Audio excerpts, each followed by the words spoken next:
You're in the closure area. Okay, there was no sign. Where did you come from? Came from the flats. Way out there, like a 2-hour drive. Okay. Sweet. 2-hour drive? Yeah, off-roading. I passed you behind you. You were blocking that road. Exactly, you came behind me. There was no signs, and even Cal Fire was there, and they're like, hey, come on through. No one's... We're letting you know, now you know you can't be here, okay? I understand that, yeah. Never said I wouldn't, and I 100% leave. He approached us and gave me your driver's license. Yeah. You're here illegally. There's no sign. It doesn't matter. I'm telling you right now, you're here illegally. If we want... You need to be quiet. If we want you right now, we can arrest you because this is a misdemeanor, and we can tow your vehicles out of here. In a remote off-road area, family drives 2 hours into the wilderness unaware of any closure signs. The trail seems open peaceful until law enforcement arrives. What starts as casual questions about their route quickly escalates into warnings of arrest, citations, and vehicle towing. The driver stands firm, asking for officer credentials and questioning the legality while tension builds with every passing moment. But then everything shifts once the officers realize who he is. The tone changes, threats give way to caution, and authority softens. In the middle of nowhere, in the quiet of the forest, one identity completely alters the unfolding of justice. Some heavy equipment back there. Some trees. Hey, good, sir? Good. Yeah, sir. You have your driver's license with you? I'm not going to give you my driver's license. So the reason you're in the closure area. Okay, there was no sign. Where did you come from? Came from the flats. Way out there, like a 2-hour drive. Okay. Sweet. 2-hour drive? Yeah, off-roading. Okay, hold on. Yep. What's your name and badge number? You approach me, I want to know who you are. Never. It's right here. All right, sir. Appreciate it. Say again? So you get so defensive. Oh, because I feel like you're coming. Why are you asking for my driver's license? That's how I was curious. Because I was like, hey, are you guys in a closure area? So I'm trying to get more information. So I thought you guys came from down here, where there's a specific sign there. I passed you behind you. You were blocking that road. Exactly, you came behind me. There was no signs, and even Cal Fire was there, and they're like, hey, come on through. No one stopped us. So the confusion sometimes is because sometimes individuals, fire crew that comes up here, drive four-wheel vehicles. Four-wheel drive vehicles. Okay. So that's the confusion sometimes. But there was 0 signs. I have it on my dash cam. There's 0 signs coming up here. How you doing, sir? No. So you're not. That's what I'm asking. Like, what area did you come from? Because there are some areas, the flats, that entrance, that are not having signed yet, and that's what we need to. Okay, that's 0 signage. Well, that guy wanted to argue with me. I told him there's no signs at all. And I didn't want to argue with you until there's a sign at the bottom of that building and ask you which way you came in. Yeah, that's what we're trying to. But figure out. That's beyond me now. Okay. See, this area is closed, but I just say just be careful for vehicles and no one's allowed to be up here right now. That's all. So that's what we're wondering where he came from. Because when I was parked there, he came from the back end. Yeah, and there was 0 signs, sir. Okay. So, if there was a sign, but we're letting you know. Now you know you can't be here. Okay. I understand that. Yeah. What's your name and badge number, sir? Mine's Steven 790. Okay. And if you want to record me all this, we'll just write citations and start towing vehicles. We're trying to be nice about it, okay? Okay. We have the mentality like, hey, you guys can't be here, gotta go. And you guys are like, okay, no problem, we're out. But then as soon as we start getting like arguments and stuff like that, then it's gonna escalate. You get what I'm saying? I never said I wouldn't, and I 100% leave. He approached us and gave me your driver's license. Yeah. You're here illegally. There's no sign. It doesn't matter. I'm telling you right now, you're here illegally. If we want, you need to be quiet. If we want you right now, we can arrest you because this is a misdemeanor, and we can tow your vehicles out of here. If you want to go that route, you want to tell me I can't do it, I'm more than happy to prove you wrong. Deep in the backcountry, a family drives hours into remote trails unaware of any closure signs. They insist there were none, even passing Cal Fire crews who waved them through, and dashcam footage proves that the officer approaches casual, at first asking where they came from, explaining that some entrances aren't yet signed. Tension rises as he warns about trespassing, citations, and towing, while the driver insists he entered legally. Arguments flare briefly, but clarity comes slowly. The signs weren't posted, the route wasn't marked, and the family had no way of knowing Finaliant's identity and context are understood. The tone shifts, authority softens, caution replaces threat, and the vehicles are allowed to leave, leaving a stark lesson about communication, legality, and being in the wrong place at the right time. But with no signage. With us telling you that you can't be here is enough. And I'm leaving. Because now you know. Okay. So if he asks you for his license, here you go. Okay. How are you guys getting back? That's what we're trying to that way. We're going out. And the fact is that we would have to track you down, so I would have to drive with you and it's a lot easier to drive this way and back down. Okay. You know what I mean? Because our hard closure area pretty much faces all this side.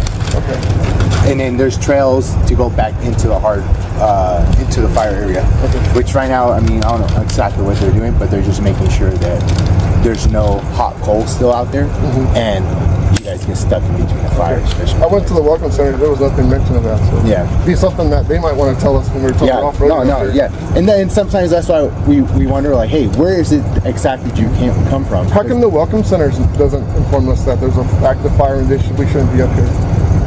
We don't work for the Forest Service. We have no idea. Communication with the welcome center. No, we don't do fire anything with it. We're here enclosure? assigned to the incident. Okay. Yeah, that's You guys don't post the signs yourself? No? Okay. So that's where, I mean, like when we come up, we see the signs ourselves. We know there's a sign here and no down this road, and they're supposed to be on that side. But then again, you know how the public is. They'll probably take the sign off, move it off. A lot of times people will just take them down. Yeah. And there probably is a sign there. It's probably thrown off on the side of the road. Yeah. But yeah, just carry on that way. Like I said, we're all about, hey, you guys can't be here. You got to get out. And we're going to get out. We're getting out, sir. But if you guys come back, it's going to be different.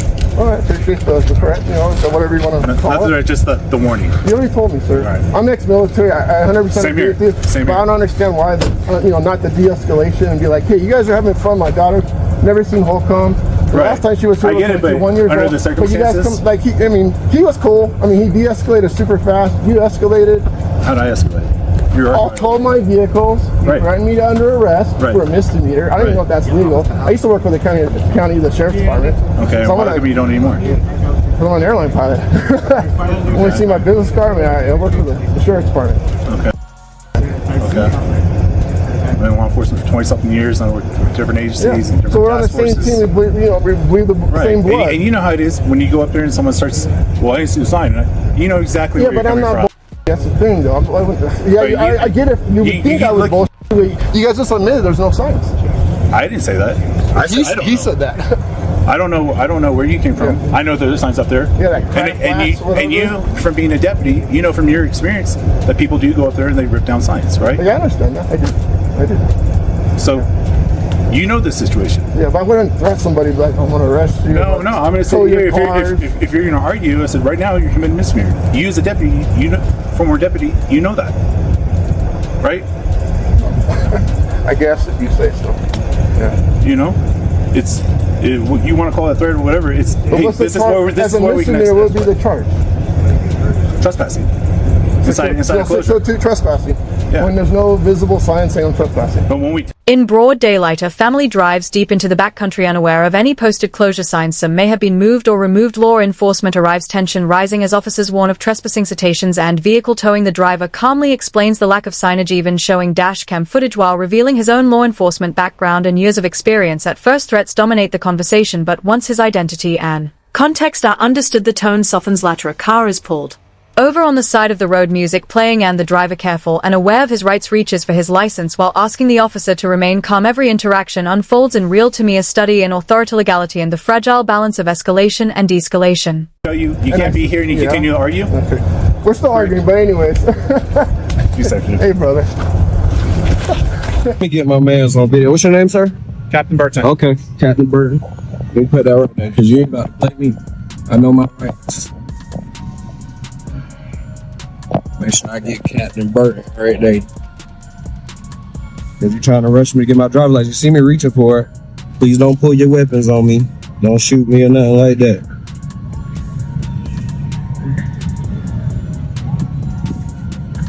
He has to open the door for me to get in my, what's it called? Sure. Okay.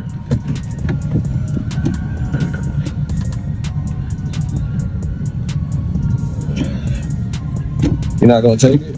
I mean, I'm holding my driver's license and stuff out for you. And can you tell the dude who told me to turn it down there to pull up? So I need your supervisor so I can get the camera of him telling me. Yes. Okay. So I would like the video to see where he told me to turn it down. Since you said another officer told me to turn it down, I want to see the video because we're gonna go to court. We don't have Yes, you do. I mean, you don't have to, but I'm just saying though, you can't say that he said something and he ain't say nothing to me. Where's your weapon? Because I just turned the music up. It's in my car. and I know that I know by law I don't have to show it to you. Correct. I didn't ask for it. Okay. How are you asking me to step out? Because you're being under arrest. For what? Noise ordinance. Step out. Nobody said anything to me back there. That's fine. Step out of the car. Like I said. Let y'all know. The police right here being an ass, bro. He locking him up for nothing, bro. He locking him up for nothing, bro. He locking him up for nothing, bro. For nothing, bro. Bro, he doing nothing, bro. My boy ain't did nothing, bro. He tripping, bro. Nobody told me to turn it down. He tripping, bro. He tripping, bro. It's in the car with the box. Nobody told me to turn it down. No, I don't. Nobody told me to turn it down.